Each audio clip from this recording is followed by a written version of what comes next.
ITI DK sir YouTube channel पर आप सभी का हार्दिक स्वागत है। आज के प्रैक्टिकल में हम सीखेंगे एमजी सेट। एमजी सेट क्या होता है? MG set motor generator set होता है जिसमें मोटर भी जुड़ी होती है और जनरेटर भी जुड़ा होता है। एमजी सेट दो प्रकार के होते हैं। कौन कौन से? एक तो AC टू DC और एक DC टू AC। पहले अपन चर्चा करेंगे AC टू DC की। तो यह है 3 फेज इंडक्शन मोटर और यह है DC जनरेटर। और DC में कौन सा जनरेटर है? Shunt generator. DC shunt generator DC generate करेगा और ये motor 3 phase induction motor 3 phase AC supply से चलती। अब इनका काम क्या है? 3 फेज इंडक्शन मोटर है, ये इसको मैकेनिकल एनर्जी देगी जनरेटर को। तो ये जनरेटर क्या करेगा? घूमेगा और एनर्जी जनरेट करेगा। ये मोटर किस प्रकार इसको जनरेट करवाती है? DC फैराडे का चुंबकीय प्रेरण सिद्धांत आपने सुना होगा। क्या कहता है कि अगर किसी चालक को अपन चुंबकीय क्षेत्र के मध्य दो पोल N और S के मध्य घुमाते हैं तो घूमने वाले चालक से चुंबकीय बल रेखाओं का क्या होता है? छेदन होता है। और छेदन होगा तो वो जो घूम रहा है चालक उसमें एक बल उत्पन्न होगा जिसको कहते हैं अपने विद्युत वाहक बल। जनरेटर चाहे AC हो, जनरेटर चाहे DC हो, उसमें जनरेट हमेशा AC सप्लाई होती है। अब आपको AC से DC में परिवर्तित करना हो तो एक तो होता है कम्यूटेटर और एक होता है रेक्टिफायर। तो इस जनरेटर में क्या लगा हुआ है? कम्यूटेटर लगा हुआ जो AC को किस में परिवर्तित कर देता है? DC में कर देता है। अब इसकी कनेक्शन प्रोसेस ये क्या है? ये 3 फेज सप्लाई के 3 वायर आ गए अपने पास, R Y B। यहां से अपन 3 फेज सप्लाई देंगे। ये है आइसोलेटर TP बोलते हैं इसको, है ना। ये है indicator R Y B। 3 phase supply आएगी तो ये क्या होंगे? ग्लोन। ये है वोल्टमीटर, ये है एमीटर, ये है फ्रीक्वेंसी मीटर। ये वोल्टमीटर किस प्रकार का मीटर है? दो प्रकार के मीटर आते हैं, MI और MC। ये कौन सा है?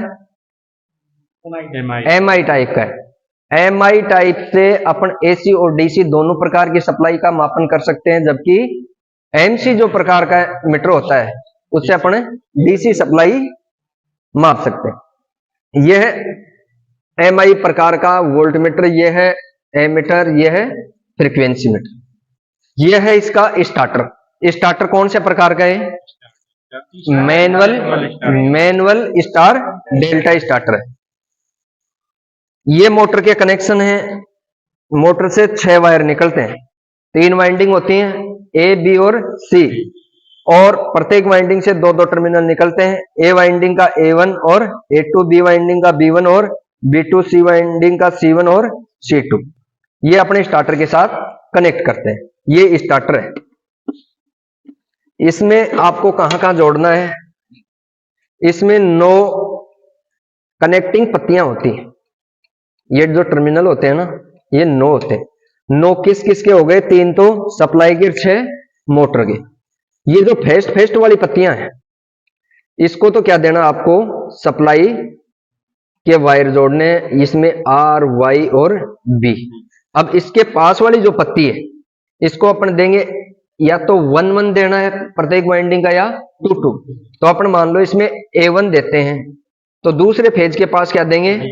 B1 देंगे। तीसरे फेज के पास क्या देंगे? C1 दे देंगे। इसमें 1 नंबर फेज ये हो गया, 2 नंबर फेज ये हो गया, 3 नंबर फेज ये हो गए। जो ये रेड, येलो और ब्लू, ये है ना फेस्ट वाला, ये है फेज का। दूसरा है मोटर का A1, इसमें मोटर का B1 और इसमें मोटर का C1। अब ये जो A1 लगा हुआ है, ये B1 और ये C1, ये तो क्या हो जाते हैं अपने स्टार में? इस हैंडल को नीचे की तरफ दबाते हैं तो सप्लाई के साथ क्या हो जाते हैं? कनेक्ट हो जाते हैं। ये सप्लाई का हो गया फर्स्ट, और सेकंड हो गया C1, ये B1 और ये A1। अब मोटर स्टार में चलती है। स्टार में क्यों चलेगी? क्योंकि ये अगला जो पॉइंट होता है ये होता है, ये A1 है तो इसके साथ अपने को A2 नहीं लगाना है, या तो B2 या C2। इसको मान लेते हैं अपन B2 लगा दिया, B1 के पास क्या लगा दिया, C2 लगा दिया, C1 के पास A2 लगा दिया, तो ये 2 क्या हो जाएंगे, अपने स्टार में दबाएंगे तो ये 2 क्या हो जाएंगे, यहाँ शॉर्ट हो जाएंगे। ये पत्ती है ना, ये स्टार पॉइंट बनाती है। अब इस हैंडल को ऊपर की तरफ दबाएंगे अपन, तो हैंडल क्या हो जाएगी, A1 के साथ कौन सा जुड़ गया, B2, और B1 के साथ कौन सा जुड़ गया, C2, और A1 के साथ कौन सा जुड़ गया, C1 के साथ A2 जुड़ गया। अब ये क्या हो गई, मोटर डेल्टा में कन्वर्ट हो जाती है। अब डेल्टा में कन्वर्ट होते ही ये एनवीसी में क्या होती है, सप्लाई चली जाती है। ठीक है, एनवीसी ऊपर की तरफ चिपक जाती है और चिपने के बाद क्या होती है, हैंडल को रोक लेती है। एनवीसी से 2 वायर निकलते हैं और ये दोनों वायर कहां कनेक्ट होंगे, एक तो लगाएंगे डायरेक्ट अपन सप्लाई से। सप्लाई कहां लगानी है आपको, सप्लाई लगानी है, मोटर अपन डेल्टा में कन्वर्ट करते हैं ना, तब इसमें सप्लाई जानी चाहिए। तो डेल्टा का फर्स्ट पॉइंट क्या हो गया, कौन सा पॉइंट हो गया फर्स्ट, B2। एक तो यहां लगा देंगे B2 से, दूसरा वायर लेंगे अपने, वो देंगे पहले OLR में, ओवरलोड रिले में। ओवरलोड रिले की ये जो कनेक्टिंग पत्ती है ये जुड़ी हुई है डेल्टा में A2 के साथ। आपको इनको एनवीसी OLR को श्रेणी क्रम में जोड़कर इसको क्या कहां कनेक्ट करना है, डेल्टा में कनेक्ट करना है, दोनों फेज डेल्टा से मिलने चाहिए। अब इसको अपन सप्लाई देते हैं और फिर ये चपका के दिखाएंगे कि किस प्रकार ये कार्य करता है। आगे का मैटर देखो, ये है शंट जनरेटर। शंट जनरेटर में 2 वाइंडिंग होती है, एक आर्मेचर वाइंडिंग, एक field winding. Field winding armature के समांतर क्रम में जुड़ती है। ये दोनों A1 A2 तो हो गए आर्मेचर के, F1 F2 हो गए फील्ड के। ये दोनों वाइंडिंग है और इस वाइंडिंग के श्रेणी क्रम में क्या जुड़ा हुआ है, रेजिस्टेंस जुड़ा हुआ है। इसका क्या काम है, वोल्टेज को कम या ज्यादा करना। ये कहां जुड़ता है, आर्मेचर के साथ श्रेणी क्रम में। आर्मेचर से तो जनरेट होती है ना, तो इसमें रेजिस्टेंस का मान बढ़ाकर अपन वोल्टेज के मान को कम और ज्यादा कर सकते हैं। यह है वोल्ट मीटर, यह है एमीटर। ये तो है डीसी सप्लाई, इधर तो आएगी डीसी सप्लाई और इधर है एसी सप्लाई। अब इसके कनेक्शन किए हुए हैं तो अपन इसको एक बार चला के देखते हैं। चलो लाइन चालू करो।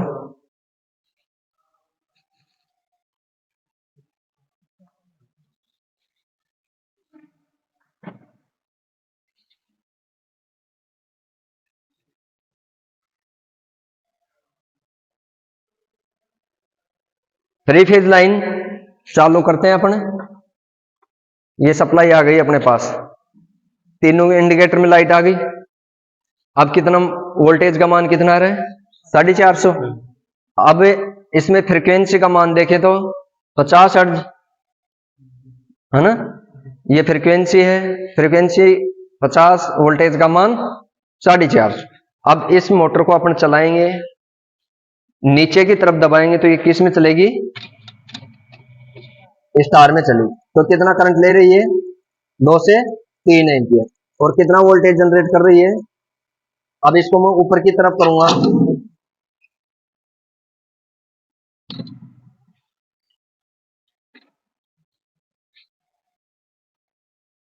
अब ये हैंडल को नीचे की तरफ दबाएंगे तो कितना वोल्टेज जनरेट कर रही है।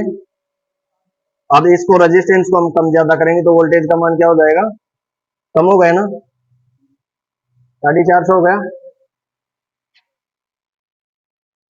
अब इसको अपन हटा देते हैं। अब दूसरा अपने पास है DC टू AC, यह DC टू AC। हटा दो सप्लाई को।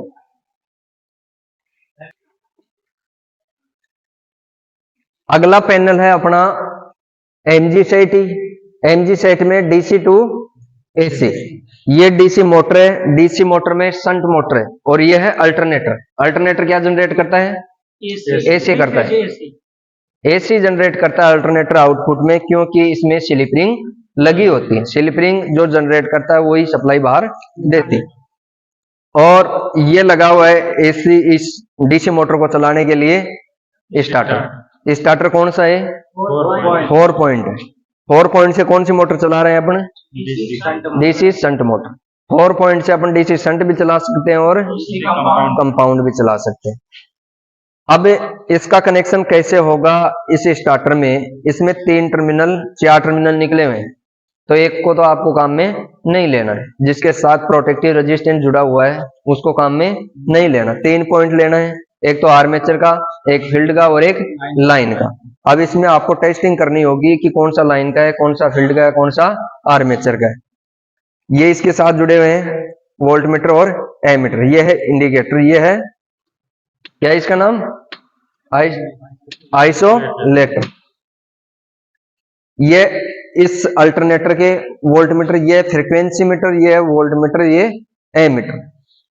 इस जनरेटर में 4 वायर निकले हुए हैं आउटपुट में। एक तो है न्यूट्रल का और बाकी 3 है फेज के। इसकी भी आपको टेस्टिंग करना सिखाएंगे। यह है 3 फेज की ऑसिलेटर।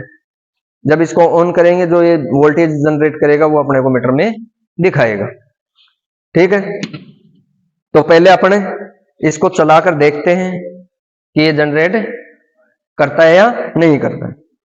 अब इसको चलाने के लिए पहले आपको स्टार्टर के कनेक्शन चेक करने होंगे। अब मल्टीमीटर लेके आओ।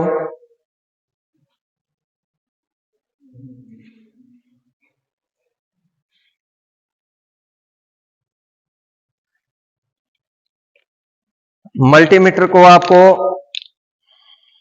कहां सेट करना है? कंटिन्यूटी पे। एक लैंप जला दिया,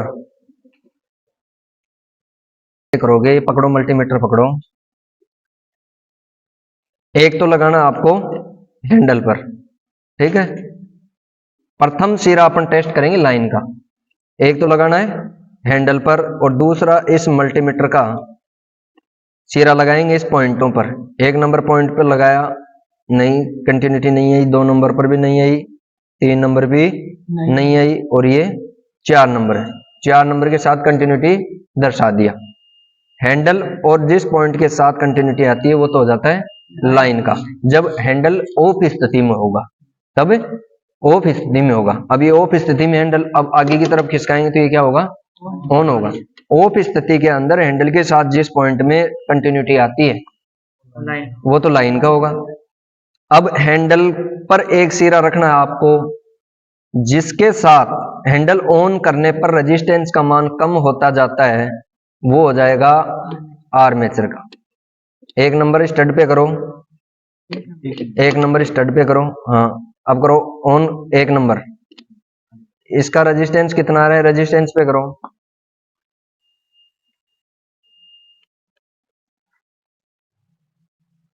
रेजिस्टेंस पे सेट करो इसको। यहां 1 नंबर स्टड पे ले जाओ, बढ़ाओ आगे और बढ़ाओ। इसमें रेजिस्टेंस का मान बढ़ रहा है। जिसमें रेजिस्टेंस का मान बढ़ता है वो तो हो जाता है फील्ड का, और जिसमें रेजिस्टेंस का मान घटता है वो हो जाता है आर्मेचर का। इसमें बढ़ रहा है, बढ़ रहा है, तो ये क्या, कौन सा वायर हो गया? ये फील्ड का हो गया और ये लाइन का हो गया।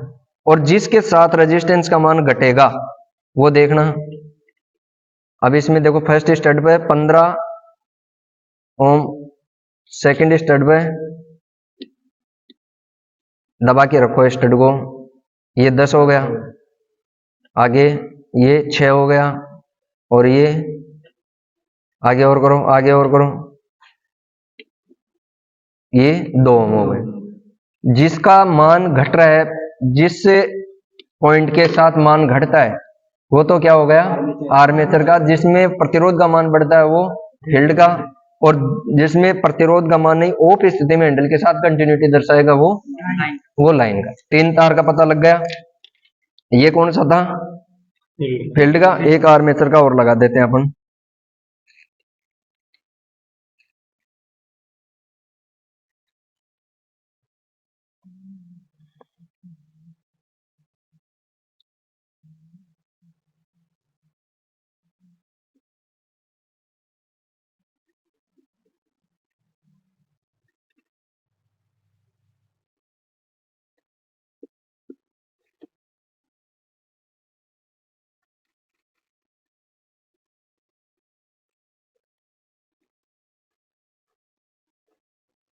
ये आर्मेचर का हो गया, प्रथम सिरा लाइन का, ये लाइन का हो गया,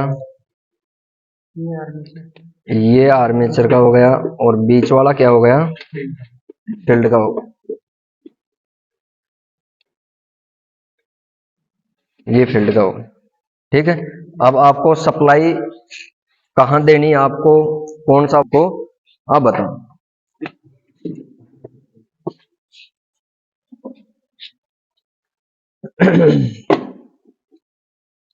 उस लैम्प को लिया इधर,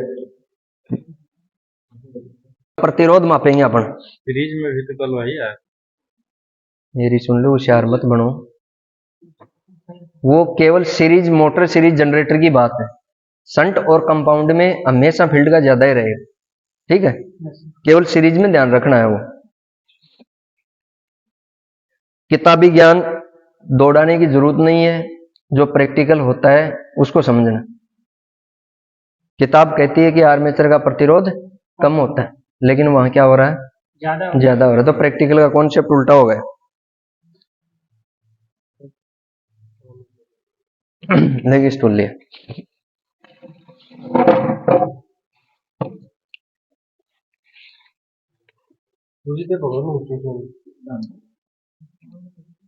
बोल तो रहे हाँ हाँ, कर लेंगे, मुझसे कर लेंगे, यही कर लेगा। देखो, ये संट मोटर है, तो संट मोटर में कितने टर्मिनल हैं, चार है। कौन कौन से, दो फील्ड के, दो आर्मेचर के। अब इसमें फील्ड और आर्मेचर का पता कैसे लगाएंगे अपने, इसका रेजिस्टेंस चेक करके। जिसका रेजिस्टेंस ज्यादा होगा वो तो क्या होगा, संट फील्ड का होगा। इसका रेजिस्टेंस देखो, संट 216 है, और दूसरी वाइंडिंग का अपन देखते हैं जो रेड कलर की है, उसकी देखते हैं 31 ओम आ गया। एक में 216 आ रहा था ब्लैक वाली में, और ये रेड वाली में 31 आ रहा था। तो कौन सा प्रतिरोध कम है, रेड वाली का। तो ये तो हो गई आर्मेचर, ये हो गई फील्ड। अब इसका संट फील्ड और आर्मेचर फील्ड का 3 पॉइंट स्टार्टर के साथ संयोजन कैसे करना है। हमेशा एक आर्मेचर वाइंडिंग का और एक फील्ड वाइंडिंग के वायर को क्या करना है, कॉमन करना है। इसको तो देंगे अपन सप्लाई का नेगेटिव टर्मिनल। ठीक है, आपके पास एक आर्मेचर का बच गया, एक फील्ड का बच गया। जो डीओल, ये जो 3 पॉइंट स्टार्टर है, इसमें ये कौन सा था, ये फील्ड का था। इसको तो फील्ड में लगा देंगे, और एक जो आर्मेचर का था वो आर्मेचर में लगा देंगे। समझ गया आ रही है, आर्मेचर का आर्मेचर में, फील्ड का फील्ड में। अब आपके पास कितने वायर बच गए, एक तो लाइन वाला बच गया और एक ये कॉमन बच गया। इसको अपन देंगे डीसी सप्लाई, और डीसी सप्लाई अपन दे रहे हैं मेटल रेक्टिफायर से। इसमें ये पॉजिटिव है, पॉजिटिव को तो जोड़ देंगे लाइन वाले से, और जो नेगेटिव टर्मिनल है इसको जोड़ देंगे अपन जो कॉमन किए थे आर्मेचर और फील्ड को, उसके साथ कनेक्ट करेंगे। हो गया कनेक्ट, ये कनेक्ट हो गया।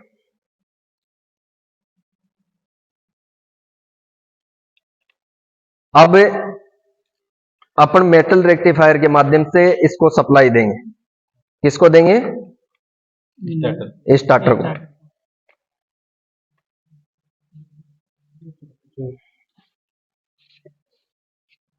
अब इसमें मेटल रेक्टिफायर के माध्यम से कौन सी सप्लाई आ रही है, डीसी सप्लाई। अब इस स्टार्टर को अपने ऑफ स्थिति से ऑन स्थिति की ओर ले जाएंगे, तो क्या होगा, मोटर स्टार्ट हो जाएगी। स्विच पे हाथ रखना, घूम रही है मोटर, बन रहा है, हल्का हल्का बन रहा है ना, कि मोटर पूर्ण गति ये 1500 आरपीएम पर घूमेगी, अल्टरनेटर को घुमाएगी, तभी क्या करेगी, पूर्ण वोल्टेज जनरेट करेगी। तो आप देखना इसमें कितने वोल्टेज जनरेट कर रहा है।